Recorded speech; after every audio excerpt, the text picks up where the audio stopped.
So rarely do we see what I call exceptional, unbelievable, incredible service. By the way, here at the Encore, I think service is really good. But most organizations are pretty weak, and in a social economy, you got to be moving with speed. And that is what companies like a Netflix and Bank of America failed to understand. So people's responsibilities are changing. The most important person at Salesforce is not Mark. The most important person that makes him look like a hero every day is that little guy floating through your system who touches the customer. 99% of the customer interaction is with your employees. If that individual does an incredible job, then you guys look incredible. And you've got some new technology with Radiant 6. I think that every company in the world must use Radiant.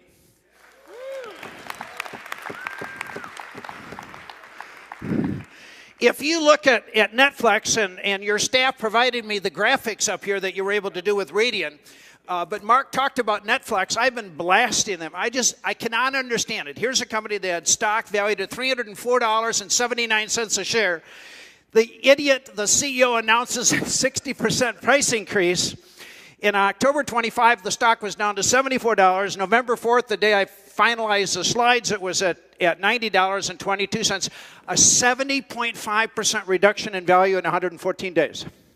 And the guy has become so arrogant that he's not able to just say, you know what, I screwed up. And let me tell you what I'm going to do. We're going to give everybody, we're going to go back. We're not going to have the 60% price increase, and we're going to give everybody 2 free months. That dropped. Or 3 free months. They've lost 1 million customers. How in the heck do you lose 1 million customers, 60% price increase, and the social media totally took control of this thing, and they still don't understand the mess that they're in? Now we look at Molly, who did you see my slides before I got up here? I mean, we're kind of thinking on the same line here, Mark. So Molly, 22 years old, is all she's got is $2,200 to her name. Bank of America says we're going to charge $5 a month. Now, I know everybody in this room makes big money, so $5 a month to some of you is peanuts. Bank of America basically said, if you have less than $20,000 in our accounts, we don't want you. Well, I don't have the real research, but my suspicion is that means they want to get rid of 80% of their customers. Well, let me tell you what, if you lose 80% of your customers, Netflix is going to be peanuts compared to what happens to Bank of America. But last week, they got religion. And little old Molly had this petition with 300,000 people that had signed it against corporate America, and they decided to waive and no longer charge this $5 debit fee. Okay? So with social media today, when you make a mistake, you don't have days, for sure you don't have weeks. You better learn to be on top of this stuff, or you're going to get destroyed and the value of your company is going to go down the tubes. So the best service pros are just simply outstanding employees. That's true of Salesforce, and it's true of the companies you're working with. So you're selling software, CRM, and all of the incredible technology you got. The weakness that companies have is they don't know they're in the service business. Some of them think they're banks. Some of them think they're retailers. Some of them think they're in the travel business. Most firms don't understand the service strategy. And I think there's 5 things you got to do if you're going to create what I call breakaway service. This is true for Salesforce. It's true for your customers. Number 1, you got to have speed. The problem is that most people think slow. Speed makes money. Amazon, everything built on Amazon is based on speed. Number 2, price. Price is very important. $5 a month at Bank of America. They didn't understand it because, see, the CEO's making millions of dollars a year. The top management team makes millions of dollars a year. And they're thinking, what's $5? First of all, they don't pay the $5 because they have so much money in the accounts. So price is very important to your customers. Number 3 is empowerment. Empowerment means that every single person at Salesforce better be able to make fast decisions on the spot, and market better be in favor of the customer. If the customer wins, you guys make a lot of money. And then the 4th thing you got to have is quality, and 5th is service. And I look at quality and service as 2 of the same words. If you were to take 100 of your customers at Salesforce and say, tell me what you mean by quality and service, it's an interchangeable thing, and it changes every day, and it's highly intangible. My definition of quality and service It's whatever the customer thinks it is. That means it's a really huge moving target, okay? But first we got to understand we are not in the CRM business. We are in the customer service business. We have to provide a great customer experience. The customers you sell to need to understand they're in the service business. And you guys have, I sat in on some of the stuff yesterday. I mean, you guys got some really cool stuff. Every company in the world should be using Salesforce.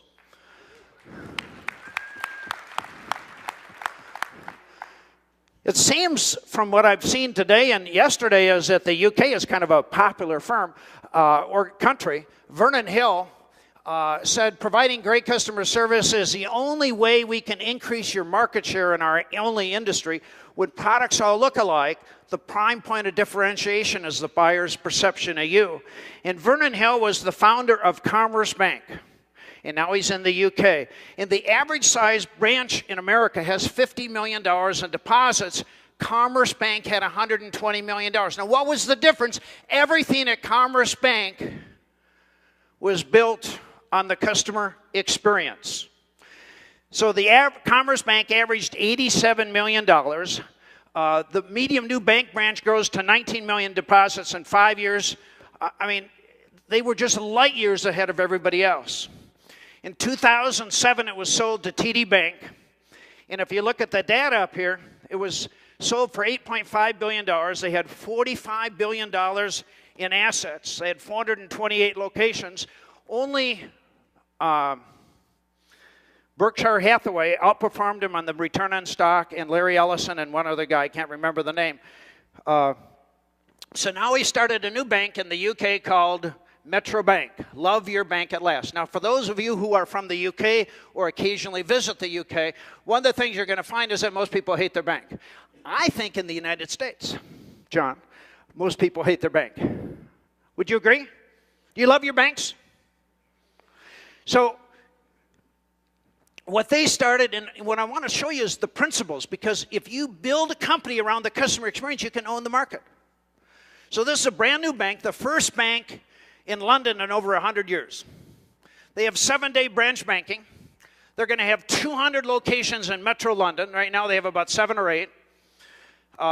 They started in July 29th, 2010 with 4 locations.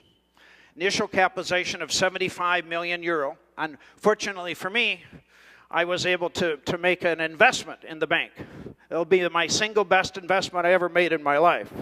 Now, when we talk about the customer experience, their hours are open from 8 a.m. to 8 p.m., Monday to Friday. They're open on Saturdays from 8 to 6 and Sundays from 11 to 5. Are your banks open where you can just walk in, do any kind of transaction on those kind of hours? You see, most companies don't know they're in the customer experience business. Many banks think they're a bank. Okay. Salesforce, are you a CRM company or are you in the customer experience business? Now at Metro Bank, they only close 3 days a year, Christmas Day, New Year's Day, and Good Friday. And if you call the phone number up here, any hour of the day, 24 hours a day, I would encourage you to make sure you write that phone number down and call them.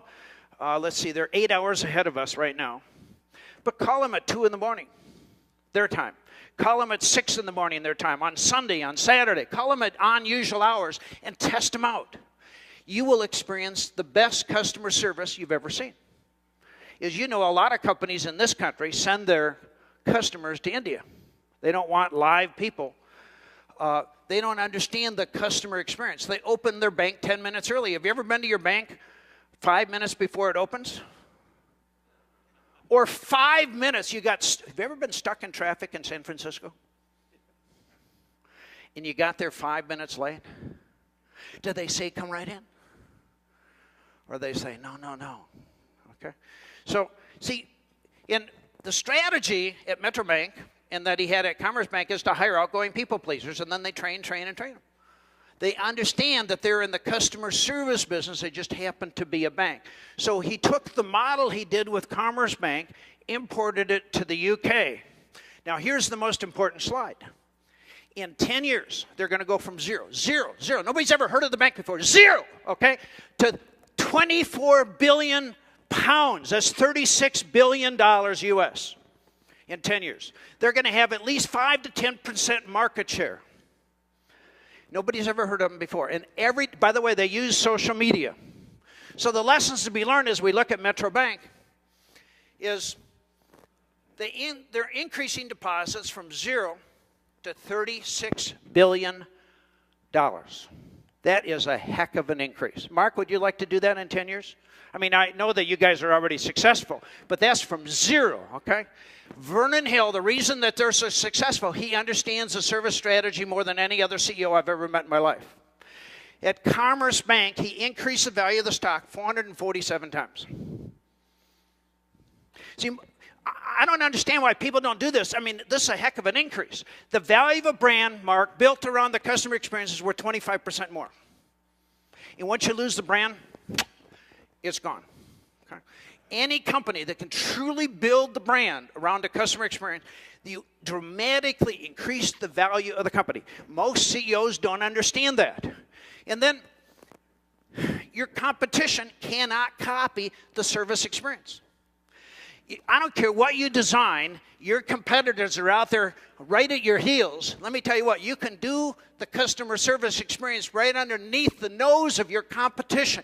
You could sit down and tell them what you're going to do, why you're going to do it, and every one of your competitors, Mark, is going to tell you you're crazy, you're a lunatic, you're nuts, and you're stupid.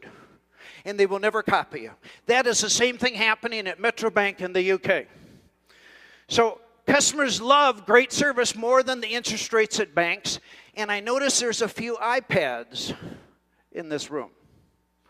So with Apple, people love the technology more than they love the price. Okay, so if you've got incredible technology, a great customer experience, people will pay for it. And then you have to walk the talk. Now at Metro Bank, and I gave Chris this morning, I gave him my card. I said to contact me. At Metro Bank, they track the social media coverage every single week. I get an email every week that shows how many, all the comments on Twitter, Facebook. They're in the media every single week, and they don't advertise. They don't spend any money on advertising. At Commerce Bank, they never spent money on advertising. All of it is on the customer experience. They use word of mouth. Brilliant idea, okay? But see, here's the concept, is that most people don't want to go from zero, brand new company, to $36 billion in assets in 10 years. Too much money. Too much money. So in the service culture, everybody has a customer. You have tons of customers. We got to understand these are customers. So let me give you some steps on how do we create a service culture here at Salesforce. Number one, you got to have a vision as a service leader, not as a CRM company. You got to understand when you wake up every day, you are in the customer experience business. And most importantly, every single employee has to know that in their belly. Number two, you got to use technology to drive the business. You guys are the best at the technology. You got to effectively build and develop employees. Every single person has to be educated and trained on the art of customer service, and there's no little one magic program you can dip little Charlie in, and bingo, he's going to be perfect. You got to create a mindset so that when the phone rings, an email comes through, he's on chat, whatever it is, he understands I am in the customer experience business. And then we have to create customer-friendly systems and procedures. We have to make it really easy for people to do business with us. That's what Metro Bank is doing. See, all the other banks, how many here are from the UK? Oh my God, there's a lot of UK people. By the way, when you go back, you have to open an account at Metro Bank so that you can experience heaven once in your life, okay? I need you to test it, because the banks, and one of the reasons I get along well with Vernon Hill is he shares all the financial information with me, and he's done it for like 15 years. Number two, everybody hates their bank. Okay? Banks have consistently been the worst at customer service. And I think, Mark, that CEOs like yourself respond to the numbers. So, you would love to have a 447-time return on those 10 million shares you own. More. We've done better You haven't done better. Okay, that's good. Okay. So we have to make it easy for people to do business with Salesforce. And then my research shows that customers value exceptional service. How do they value it? They do it two ways. One is they give you a lot more money. They spend a lot more money with you. Number two, the value of your stock increases. Price by itself is not sustainable. You'll never own the customer just on price. And I'm going to show you a little later a segment on Walmart where they thought price was all that mattered. And you got to track results with sales and profits. And then I think that total market share will improve if you understand the service strategy. The numbers actually fly. Let me give you an example of a company I think that is incredibly good at service, and that's Amazon. Jeff Bezos in 1995 had $595,000 in revenue his first year in business. He said, my goal is to become the most customer-centric company in the world. He didn't say in Seattle. He didn't say in the United States. He said in the world. Everything you buy at Amazon is built around speed, technology, price. And it was interesting when he started. You know, if you remember back to the dot-com area when there was money flowing left and right, the CEOs, you know, the first thing they bought was fancy furniture. I mean, they had the most expensive desks that you could get. When Jeff Bezos started, he said, you know, what's more important, the price of a book or my desk? Now, 99% of CEOs in this country would have said, obviously, my desk. Bezos said, no, the price of the book. Okay? So price is very, very important. Let's show the results. Last year, their sales were $34 billion, a 40% increase. They didn't hear about the recession. Net income was $1.15 billion. They sell more Kindle than paperback books. His net worth mark is $19.1 billion. You got a little ways to catch. I know you're doing well, but you know, why not pass him up? So one of the ingredients in that Amazon uses and a Metro Bank uses is speed. Speed means how do you dramatically reduce the time it takes to get things done? So if it normally took 10 hours, speed to me means how do I do it in 1 hour? If it normally took 10 days, how do I get it in 1 day? That's called speed. Speed is not going from 10 days to 9 days. The difficulty is we have to change our mindsets.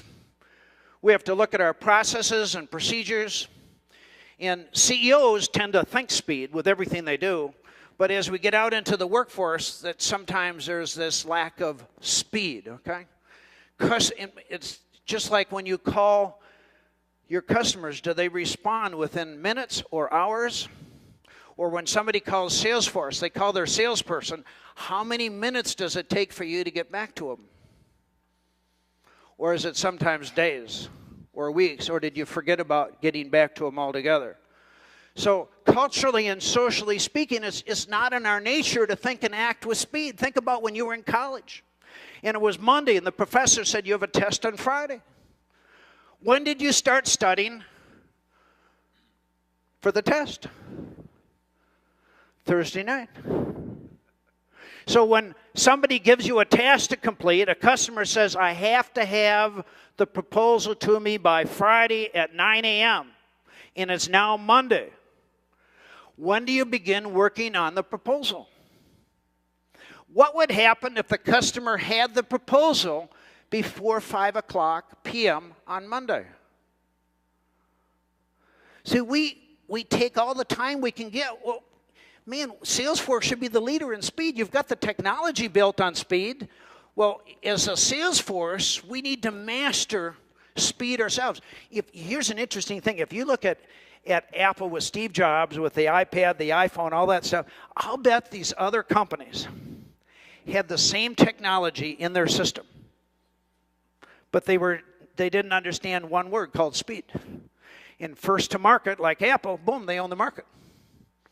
So speed is very, very important in your success. So speed does not forego quality for the sake of finishing faster. It shows everyone you can over-deliver on your promises. So in a sales arena, what I find is that many times people are really slow to get back to you. They don't return phone calls. Salespeople, I've never understood this, but my experience is that salespeople sometimes are the worst offenders of customer service, which is unthinkable because we tend to be delivered, we get commissions. So if we make a lot of sales, we make more money. But you need to master speed, okay? And it better be good, it better be quality, but think, how do you do what you're doing 5 and 10 times faster? How many here would like to make more money and get promoted? Can I see a show of hands? Okay, Mark, that most people raise their hand.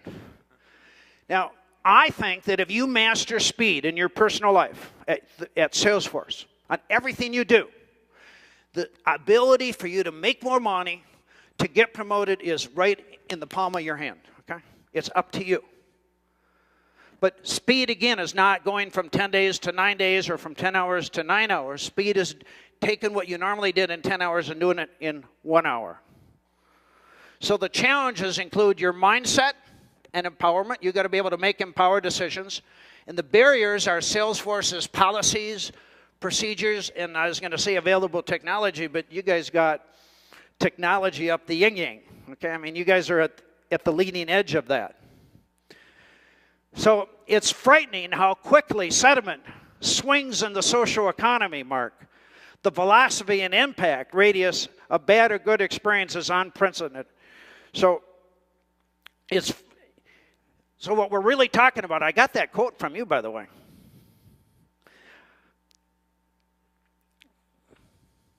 So what's the source of your competitive advantage at Salesforce? If you talk to Jeff Bezos, Dave Case, and Yuri Yang, years ago they were asked, what is it? They said, creating a customer experience superior to anything my competitors can create. They didn't say price. They didn't say technology. You know, think of Apple. Isn't it the customer experience? That's really what Salesforce wants to do. So organizations, you either accelerate or you die. And with social velocity, rules. I mean, all I got to do is look at a Bank of America. I would have loved to have seen to be a mouse in the corner and find out how many accounts really closed at Bank of America. You know, on Saturday of last week and Monday of this week, they had change your bank days. And I was in the media telling everybody you should change your banks. You have to send a message to companies that don't value customers. Credit unions, the amazing thing, right? Credit unions are incredible. Let me give you an example of a credit union, Mark. I joined a credit union about a year and a half ago called Star Choice in Bloomington, Minnesota. I wasn't sure what hours they were open. I was there about 7:15 in the morning. And an employee drove up, and I got out of my car, and I said, what time does the bank open up? She said, Mr. Scholl, the drive-in opens at 7:30. The bank opens at 9. If you'll wait just a minute, I'll go into the bank and open up the front door for you. Would your bank do that? And while I was in there, the vice president came in. He poured me a cup of coffee. The president came in a little later, and he refilled my cup of coffee. I do a lot of business with Star Choice Credit Union. They're in my books, Empowerment, A Way of Life. Customer service makes you a fortune, okay? So the question here, are Salesforce.com employees trained on policies and rules or principles? Do you understand that the principle is to do whatever you got to do on the spot to make sure that a customer is over happy? See, if you have over happy customers, you make a fortune. If the customer thinks you're the best company in the entire world, they're loyal for life. They're never going to defect. But again, this has got to happen with every single employee throughout your system, because 99% of the customer contact is really not with all of you top cheeses in this room. It's with that little guy at Salesforce that's picking up the phone, responding to emails. And they got to understand that they're responsible for providing an incredible customer experience. I think that there's one of my pet peeves about CRM technology is that your customers don't use it. They have all the stuff you're selling them, they don't use, in my opinion. They're only using maybe 25 to 50% of what they're using. Would you agree? They're paying for it, but they're not using it. So when I call somebody, using your technology, they know who's on the phone. How often will they use my name? I think the customer's name is one of the most important things in the world, and there's 3 reasons we don't use the customer's name. Number 1, we don't give a dang. Just total indifference. Number 2, fear. I don't know how to say show. Since I don't know how to say show, I'll just say sir. And number 3 is lack of training. I think that all of your customers absolutely need to use the technology in front of them and use the customer's name, not 10% of the time, but 100% of the time. And when they're on that call, when they're in person, they should use it on a repetitive basis. So I think using a customer's name is maybe the highest level of customer service you can provide. And with your technology, it's a sin, I think, for a company to not use the customer's name. Okay? It is the most important aspect of the customer experience. So at Star Choice, when that person said, Mr. Scholl, I mean, I'm a brand new customer. I thought, whoa.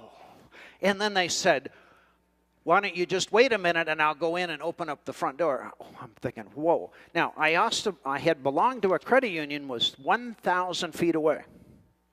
And at that credit union, they would have never opened 5 seconds early. And maybe 1 out of 50 times they would use my name. Okay? So it's a little bit of understanding this customer experience. Let me show you another role model. How many here ever fly Southwest Airlines? Oh, a lot of hands go up. Okay. If you look at the airline industry, they have huge labor problems. Southwest Airlines has never had a strike. Largest carrier of domestic passengers. They have made money for 38 straight years. No other airline in the world has been able to do that. Last year they made $459 million, revenue of $12 billion, average passenger fare is $130. Their number 1 mission is customer service. Now at Delta Airlines, which I tend to fly a lot, their number 1 mission is how do I screw the customer? And I know that some of you fly United, which is one of your favorite airlines. And how many here have ever seen the guitar video on YouTube? I mean, people that don't understand social media are going to be toast. So the difference is that I think at Southwest Airlines, they understand they're in the customer service business. The other airlines think they're either, John, an airline, or they think they're in the, Peter, the transportation business. So they fly to 69 cities. Now, here's the interesting thing when we talk about speed. Plane turnaround time is 22 minutes. What does that mean? It means billions and billions of dollars. They don't have to buy an aircraft because their planes are in the sky, and United and Delta and American, they're on the ground. Okay? And the other thing is that at Southwest, their goal, because they understand they're a customer service company, their goal is how do I make it easy for people to do business with us? First company to use ticketless travel. Your bags fly for free. The other airline's thinking, you know, how do I rip this son of a gun off and take another 25 or 50 bucks out of his hide? At Southwest Airlines, they understand the customer experience.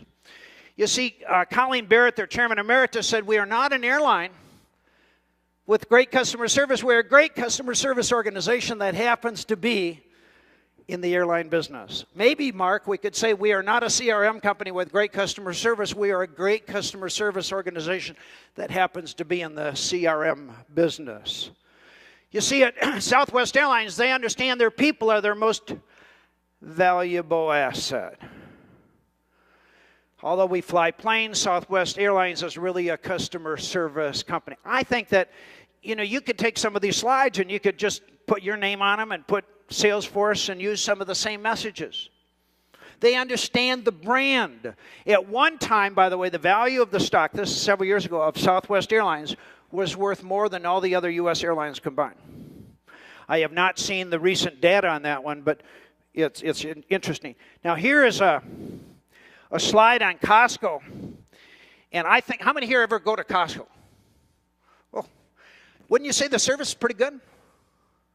Now, if you go to Walmart and Sam's Club, which is a competitor, you're going to find that at Costco, they do double the volume of sales that the Walmart Sam's Club stores do. They're number 25 on the Fortune Global 500. Now, here's the interesting thing, and this is because I like to talk about money and how it impacts numbers. If you had invested $1,000 on May of 2003, with Costco, Walmart, Amazon, and Dell. That $1,000 at Costco is today worth $2,268, $1,181 at Walmart, Amazon, $6,874, and at Dell, $490. Now, Lee Scott took over. This is where you got to understand pricing. Lee Scott took over in 2000 at Walmart, and he believed Walmart would move from a customer service company and price to just price. Let's eliminate the customer service. And so under his tenure, the stock went from $58 a share to $47.12.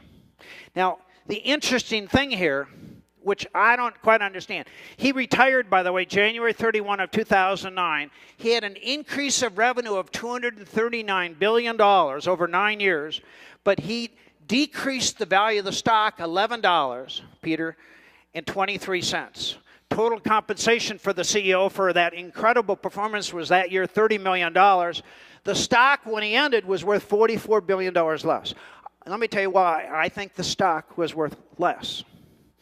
They forgot about the customer experience. They focused on the sales. They got the revenue in, okay? But they no longer have a brand built on what Sam Walton did, which was on the customer experience. They said, let's just forget about that element. We will only focus on price. Price by itself is not sustainable. Let me give you another example of what happens if we screw up in this process. Dell. All my computers are from Dell, except my iPhone and some of that stuff. Michael Dell retired in 2004. Kevin Rollins took over. The stock when he retired was $33.13 a share. Kevin Rollins was a financial guy. And the first thing he did is eliminated everything around customer experience. They outsourced everything to India. And as you know, Michael Dell started with only $1,000. When he took over again in 2007, the stock was worth $24.29 a share.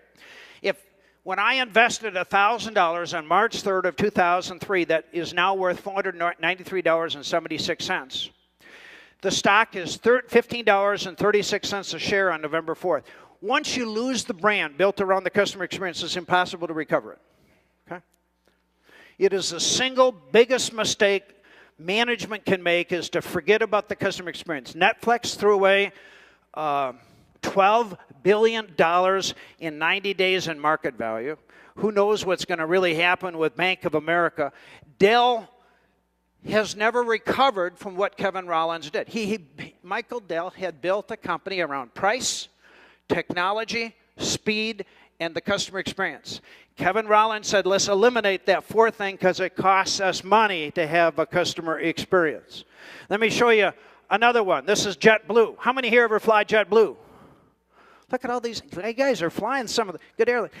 You know, I was doing a lot of tracking on JetBlue, and in February 15, 2007, they had that ice storm out in New York, and people were on the plane for 10 hours. No service recovery. Nobody understood what to do. And by the way, they recently, about 7 to 10 days ago, had another experience. They still don't understand two words, service recovery. So the CEO, the next day after 2007, the people had missed their cruises. They had missed Valentine's week. He said, we're going to give you a free round-trip ticket. Well, it was too little, too late. The CEO was fired. Lufthansa bought a chunk of the company for $7.21 a share. And the $1,000 I invested on March 3rd, 2003 in JetBlue is now worth $314.64. Once you lose the brand built around the customer experience, it's very difficult to recover. Let me tell you what David Nelman should have done at JetBlue. And they should have done recently with the last incident. The pilot should have said, we have a problem. You guys are stuck, John, on this plane. And I apologize.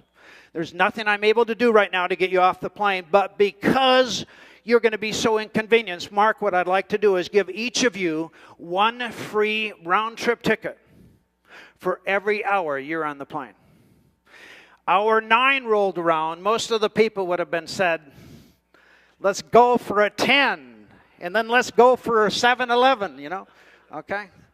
But people were on their cell phones. The media the next day had at least $500 million worth of negative publicity. They were on the front page of every newspaper.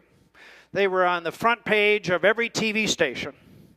Business Week crossed out their name, with a big X, for a service leader. They didn't understand what happened. Let me tell you what I think the problem is. Sometimes CEOs don't understand the service vision. That happened at Dell and at Walmart. It starts, Vernon Hill said, with 1,000 cuts. You cut here, you cut there. That's what happened with TD Bank. He sold Commerce Bank to TD Bank, and after a few months, Vernon Hill sent me an email, and he says it's now a bank. They just start cutting and cutting and cutting and cutting. I think it's arrogance on a lot of the CEOs. I think they forgot about the power of a brand built around a customer experience, and then they do not understand today the power of social velocity. And that's why Radiant is so important. That's why Salesforce is so important.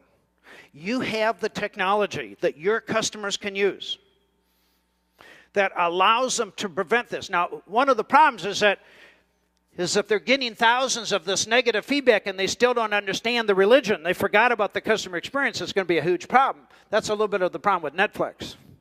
They're unwilling to practice service recovery. They're unwilling to get down on their knees, and say, hey, I screwed up, okay? It is so easy. And, if you look at Facebook, you got 150 million users. It changes every day. Global audience of 800 million people. Average user has 130 friends. More than 50% are active users on Twitter and Facebook. 200 million Twitter users. So I think in a social economy, you got to have empowerment. And that means every single person at Salesforce has to be able to make a decision on the spot, and it better be in favor of the customer. Most decisions, Mark, are for under $50. Probably 90%. There are 3 reasons people will not use empowerment. The first reason is they know that in their heart they will be instantly fired. 99% of all employees know that if they made an empowered decision, they're going to lose their job that day. Second reason, you gave away a free upgrade for the room. You gave away some free software. You're paying for it. John, it's coming right out of your salary. And most people don't have that money. And then the third reason is, you stupid idiot, don't you have any brains? I thought we hired only smart people here at Salesforce. We don't want to get chewed out. But the single biggest reason people will not use empowerment, this is every company in the world, is that the employee knows in their heart and their head they instantly will be fired. So Mark, it's, of all the things I talk about, trying to get Salesforce employees to be able to make an empowered decision. I'm particularly talking about the people at the bottom. Even in this room, you have to make empowered decisions. It's the ultimate in customer service. It's a game-changing practice. Elated customers are the lifeblood of any business. So it means working quickly and efficiently. The word slow does not fit into empowerment. With the social velocity, there are 2 things people have to know. They have to know empowerment, and they better be really good at service recovery. You do not have the opportunity when the feedback is coming in to be able to say, well, I'll think about it. You need employees at Salesforce. You need employees in the companies you sell your products to be able to make very fast, empowered decisions. So empowerment is not about breaking the rules. It's just simply bending them to keep a customer happy. And again, if you have over happy customers, you make a lot of money. A lot of money.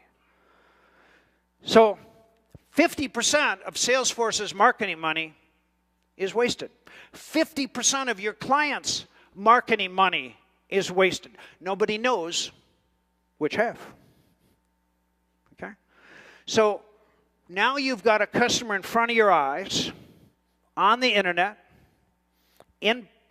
on the phone. You got a problem.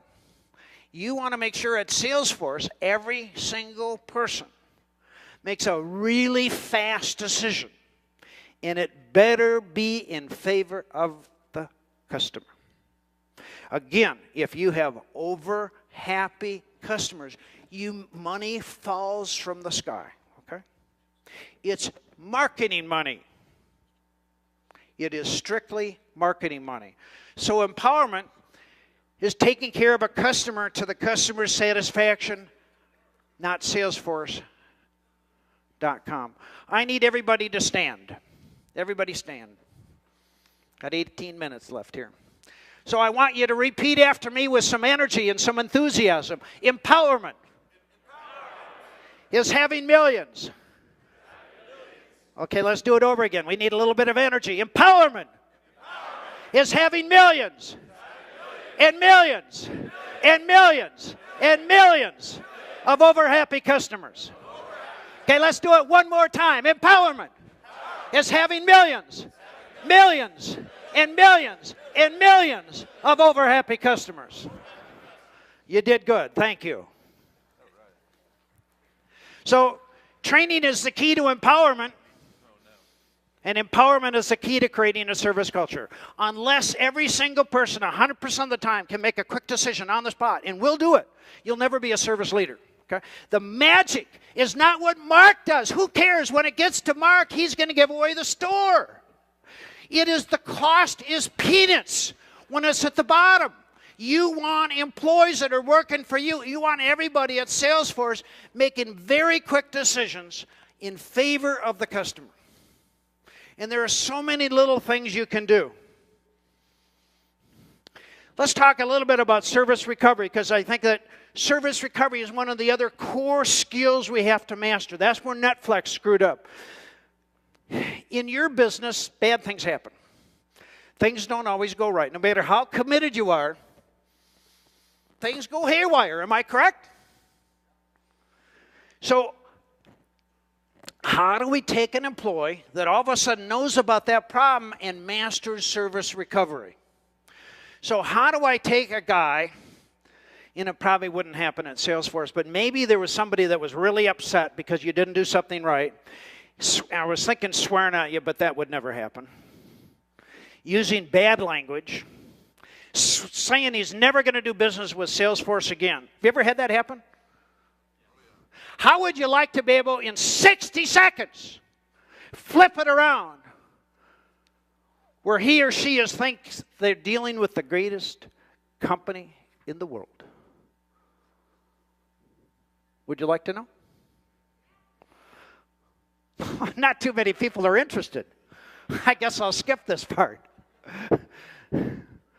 So what I'm going to talk about is service recovery creates an experience so remarkable that a person under social media is going to go out and tell not 10 other people, but 130 other people, or 2,000 people, or 200,000 other people. Would you like to know how to do that? Okay, now I'm clicking a little bit better here. Okay, on service recovery, there's 4 things that we got to do. Because every day at Salesforce.com, things go bad. There always is something that gets screwed up. Individually, during the day, during the week, you guys probably make a mistake. Something goes haywire. Okay? So the 4 keys for service recovery is, number 1, act quickly. Quickly means 60 seconds. All this stuff has to happen in 60 seconds. We're not talking about next week. We're not talking about next month. So if I'm on Radian and I'm on Chatter and I'm seeing some feedback, I'm talking 60 seconds.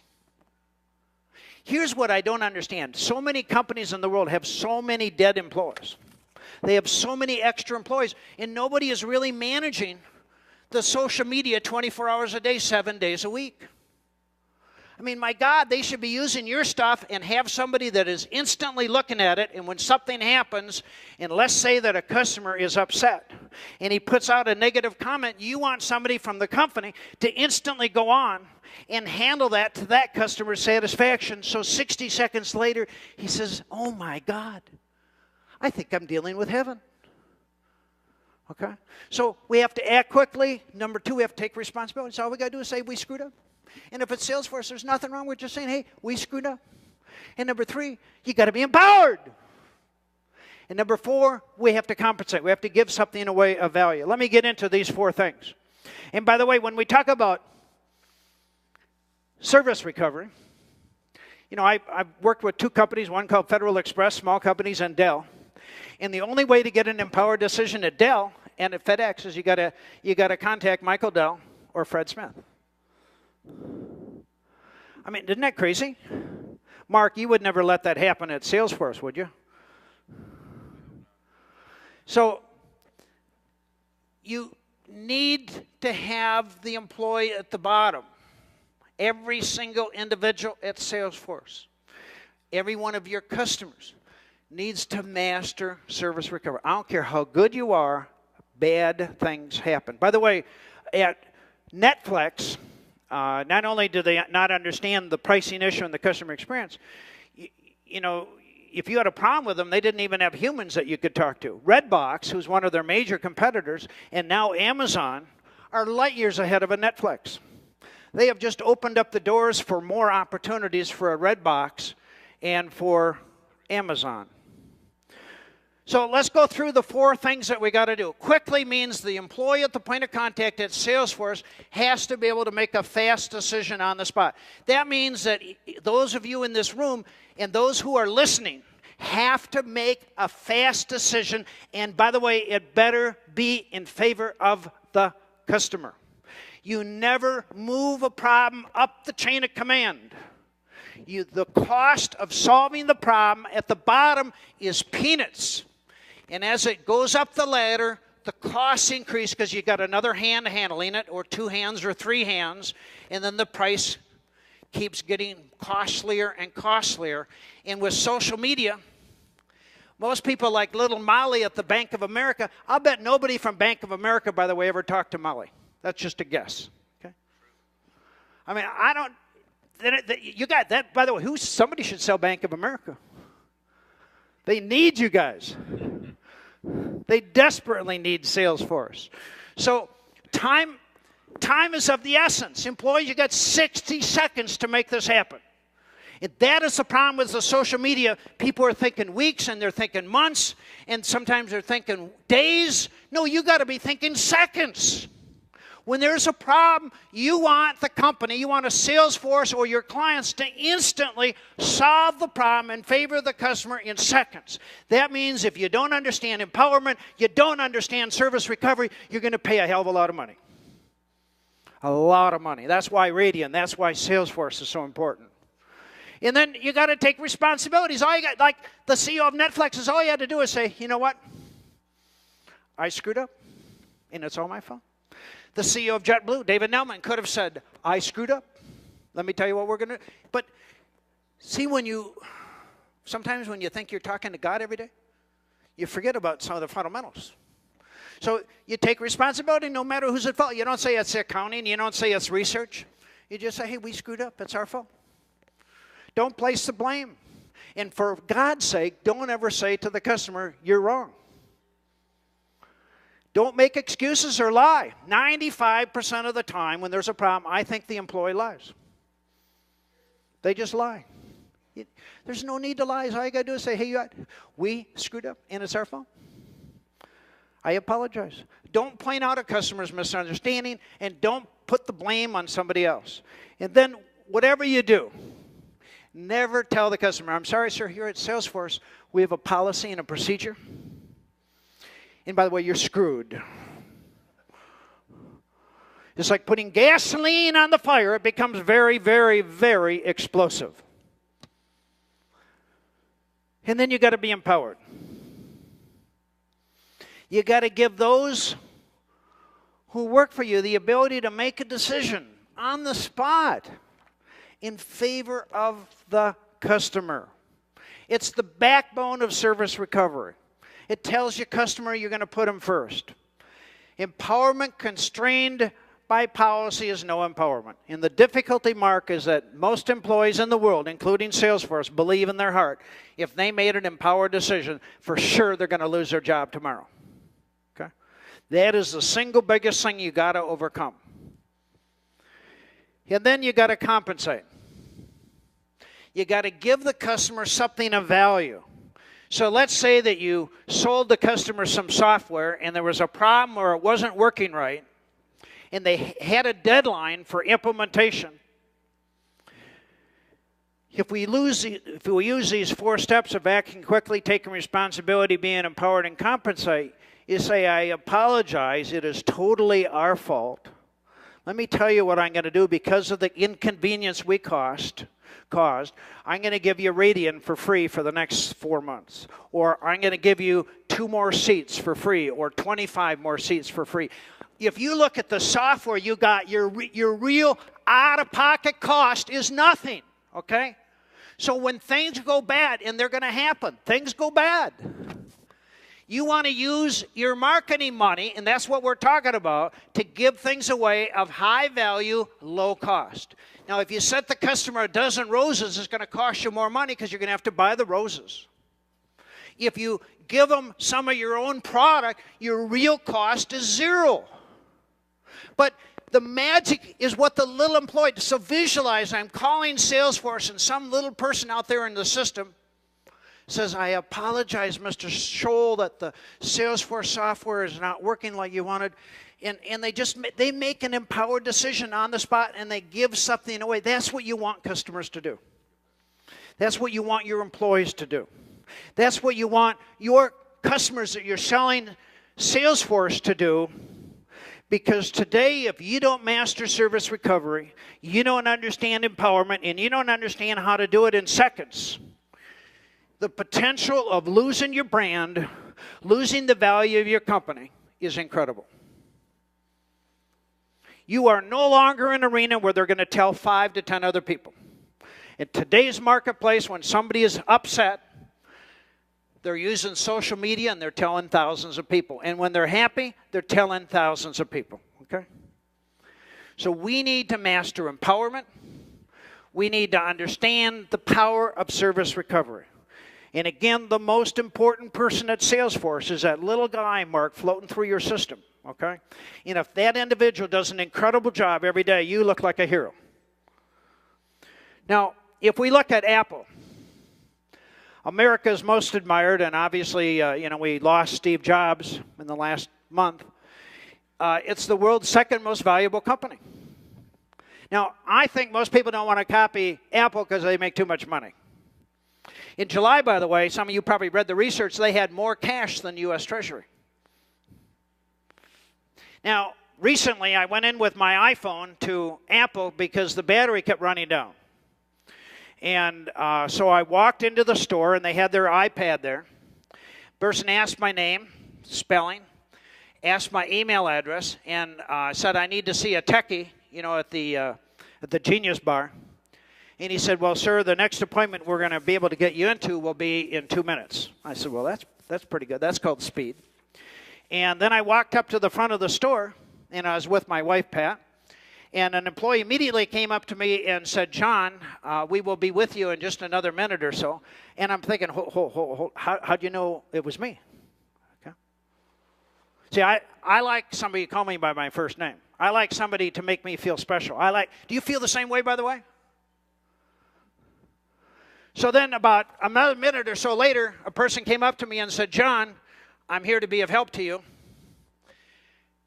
And I had enough of it, and I said, okay, I need to find out what happened here. How did you know it was me? You see, when they entered the store, they put down what I was wearing. I had a flower type of shirt on, and I had black shorts on. Technology, so easy. But see, Apple understands they're in the customer experience business. Most companies don't understand it. By the way, they changed they did the research on the battery, and they said there's nothing wrong with the battery, but we replaced it anyhow. Okay? They understand they're in the customer experience business. Do you buy an iPad, an iPhone because of price? Is it more expensive than everybody else's? Probably. Okay? But they understand the customer experience. They hire nerds who like customers. I said, how do you get so many nice people? Because usually when we think of technology people, we think of nerdy people, right? And they said, we hire nerds who like customers. So you might think of Apple as a technology or innovation company. I think that they understand customer service better than 99% of the companies in this country. But see, Most people don't want to be that successful. Most people don't want to have more cash than the U.S. Treasury.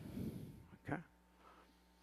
So when service recovery becomes a way of life, I believe customers are loyal for life. See, what you want at Salesforce, you want the customer that falls in love with you, that's never going to look at a Cisco or an Oracle. You want to create the brand where people just know that you're the Apple of the industry. You're the Amazon of the industry. First of all, you got the technology. I was sitting in here for a little bit yesterday and watching all this stuff, and I thought, holy catfish. And I particularly like Radian. I think with the whole social thing,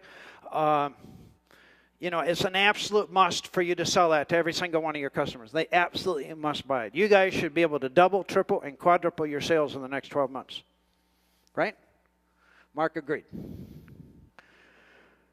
I had a chance to work with Stanley Marcus when he was alive. He was the chairman of Neiman Marcus. And I think that Stanley Marcus probably was one of the inventors of customer service in this country. One time I asked Mr. Marcus, I said, what was the most important thing that you could do? And he said, spend time with the customer. I'll bet you if I sat down with the CEO of Walmart or the CEO of one of these other retailers and said, what's the most important thing you could do, or Macy's or any of those others, to spend time with the customer would probably be at the bottom of their agenda. Mr. Marcus said we have to respect our customers. Secondly, you have to learn to love them. And eventually, you will adore them. That's what I really want Salesforce to do. That's what I want each of you here today to do. It has been a pleasure, Mark, to be here today with Salesforce. Thank you for this opportunity. Please thank John Scholl.